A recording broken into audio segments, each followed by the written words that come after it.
So for today's video, I decided to throw this look for you guys. I hope you guys enjoy this, and I actually took my time doing this, so I hope you guys enjoy it. At some point of the video, towards the very end, I stopped talking because my dad decided to take a nap right here, and I didn't want to go ahead and be rude and just keep on talking because it really echoes here. By the way, I moved into my new place already, so I hope you guys enjoy this video, and I'll see you guys in my next one. Bye guys. Okay, so I started off with my coconut oil, and I go ahead and use a cotton ball, and usually what I do is I grab the top part of the cap part of the coconut oil, and I just go ahead and rub my cotton ball and just place it on the parts that I know dry up a little during the day, because this prevents my face from flaking and anything like that. After the coconut oil is all set into the skin, you know, it's all absorbed, I still like to go ahead and grab my Cetaphil moisturizer and just apply it on the parts that I didn't place the coconut oil on. I grab just about this much, it's not a lot, and I dab it and then just rub it in. After your skin is nice and soft and silky, I'm gonna go ahead and grab my Porefessional primer. You go ahead and use any primer that works for you. So you guys already know I'm gonna be using my L'Oreal Infallible 24-Hour Wear Foundation, and I'm in the color 108. A lot of you guys asked what shade I am in MAC. I am NC40 in MAC, and I am at W7 in the L'Oreal True Match, if that helps you guys. And I'm just gonna dot the foundation. And the only mirror that I have as of right now is my screen right here. That's why I keep looking into the camera, because I did move finally and I got everything set up, but I don't have a mirror. So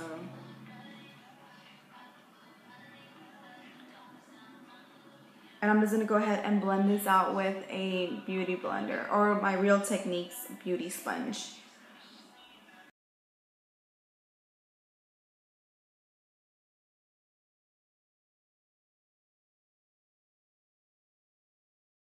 The coconut oil that I placed before I put on the moisturizer and my primer actually allows for my skin to look a little bit more dewy than what this foundation is supposed to actually allow. So that's why I also like to use the coconut oil underneath the skin, because it provides like a natural glow.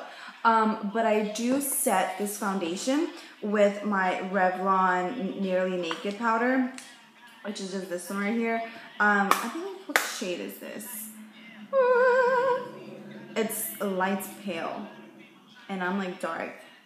So just go ahead and set that with any powder brush. I'm going to be using the BhCosmetics blush brush, I believe. And I'm just going to set it on the places where I want my face not to shine.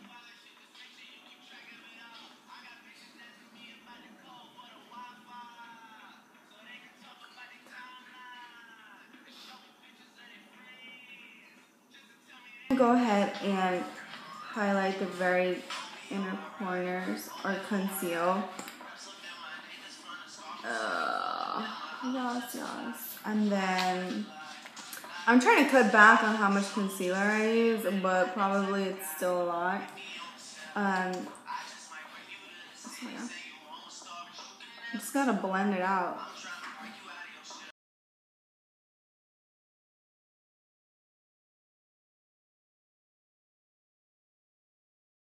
I'm gonna be using my MAC Studio Fix powder, and I have no idea what color, because it definitely rubbed out. So I'm gonna be using my little,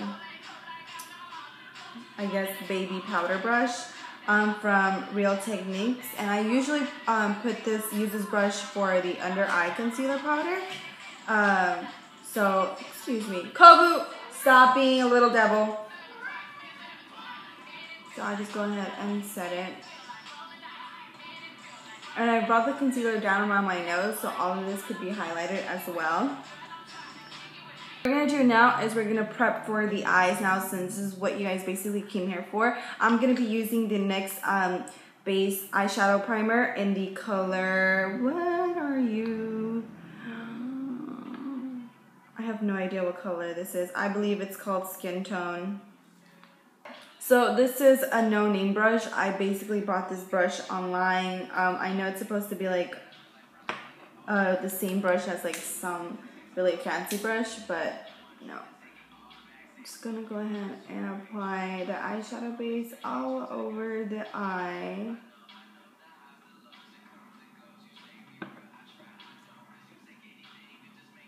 I have long nails on, so that's why I'm using a brush, because then it's gonna get stuck under the nail and it's gonna look gunky and it's not gonna look cute. So we're gonna be using Creme Brûlée from Makeup Geek. It's just a nice peachy, I feel like it's a peachy, similar light brown color.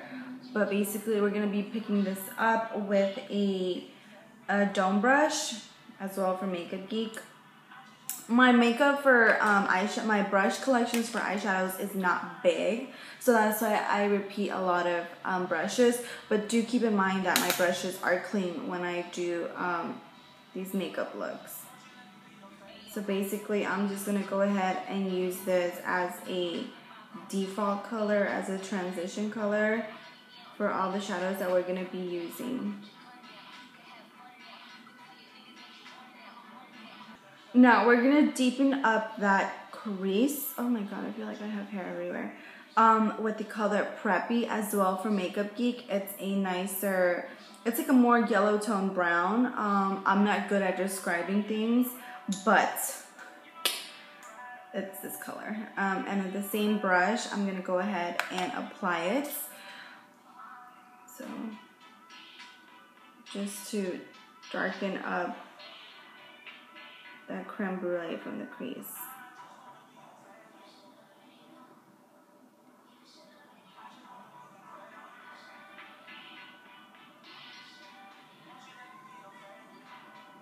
Now we're going to be using a more earthy tone brown, which is my favorite one. It's called Cocoa Bear from Makeup Geek as well. And I'm going to be using a more fluffier, not so dense brush, and I'm going to be picking this up. And mind you that these shadows are quite very pigmented, so I'm going to tap the excess off, and I'm going to also place this onto the crease, deepening the crease. And if I want a little bit darker, I can go ahead.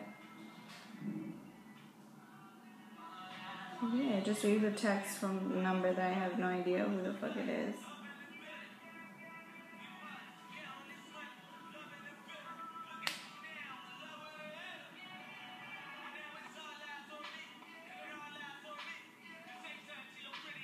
The next color I'm going to be using is from this is the only other shade, this is the only shade actually that isn't from Makeup Geek, and it's going to be LOL from NYX. It's the single eyeshadow ones. This is kind of like a really, like an orange, just like an orange. So I'm just going to go ahead and use this place this onto the lid. And I'm just grabbing a smaller fluffy brush. I should grab a more dense brush so it can go easily onto the lid.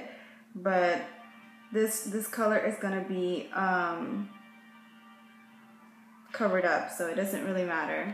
It's just basically working as a base for the color that's coming up, which is amazing. So I wet my brush so I could intensify the color just a bit more. So I'm going to go ahead and place this onto the crease or onto the lid where I set that color. I'm grabbing a super flat shader brush, and I'm going to go ahead and dip back into Flamethrower and just perfect the crease that we were just working on.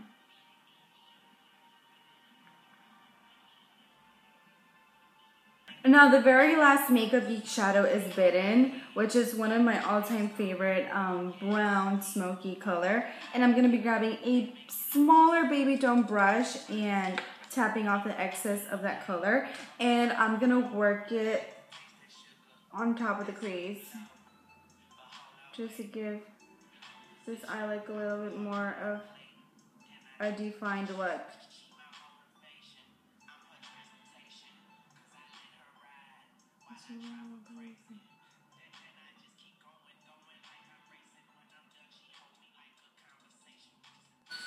Okay, so this is the part where I decided to do a voiceover because this is where my dad decided to take a nap right where I was filming. Okay, so what I'm basically doing is I'm grabbing a concealer and I'm dotting over the shadow that is underneath my eyeliner, and I'm just going to clean that up just to make it look a little bit nicer and sharp.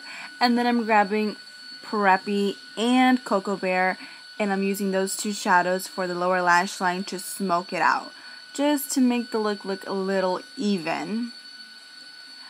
And then obviously the look isn't complete without some false lashes, and for the lashes I am using Ardell's Double Up lashes, and they're amazing on. And I'm using Bespoken for Pro Longwear Lip Liner from MAC, and I'm just lining and filling in my lips to prep for the lipstick media that I am going to be using, as well a lipstick from MAC.